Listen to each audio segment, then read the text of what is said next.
আপনাদের সচেতন সক্রিয় অংশগ্রহণ আমাদের পার্টির সদস্যদের উৎসাহিত করবে এবং আমরা সকলে অনুপ্রাণিত হব নিঃসন্দেহে। আপনাদের সরব স্বতঃস্ফূর্ত কংগ্রেসে যোগদানে আমরা আনন্দিত। শুধু আনন্দিত বললে কম বলা হবে, আমরা উদ্বেলিত। শ্রমিক, কৃষক, মেহনতি মানুষের অধিকার আদায়, মানব মুক্তির মহান আদর্শের সংগ্রামে সিপিবি ত্রয়োদশ কংগ্রেস নিশ্চয়ই গুরুত্বপূর্ণ অবদান রাখবে বলে আমাদের বিশ্বাস। সহযোগী বন্ধুগণ, শুধু সমাবেশ আমাদের এই প্রাণপ্রিয় কমিউনিস্ট পার্টি তার জন্মলগ্ন থেকেই বৈরী পরিস্থিতি মোকাবেলা করে তার শৈশব এবং কৈশোর কাটিয়ে এসেছে।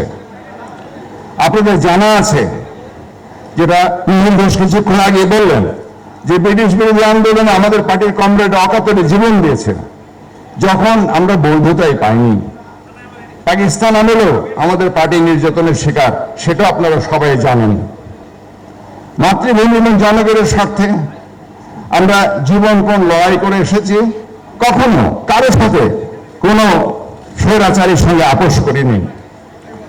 আপনারা এই জানেন, জনগণের স্বার্থের বিরুদ্ধে যারা পদক্ষেপ নিয়েছে সব শাসক এবং শোষকের বিরুদ্ধে আমরা উচ্চাল সংগ্রাম চালিয়ে এসেছি।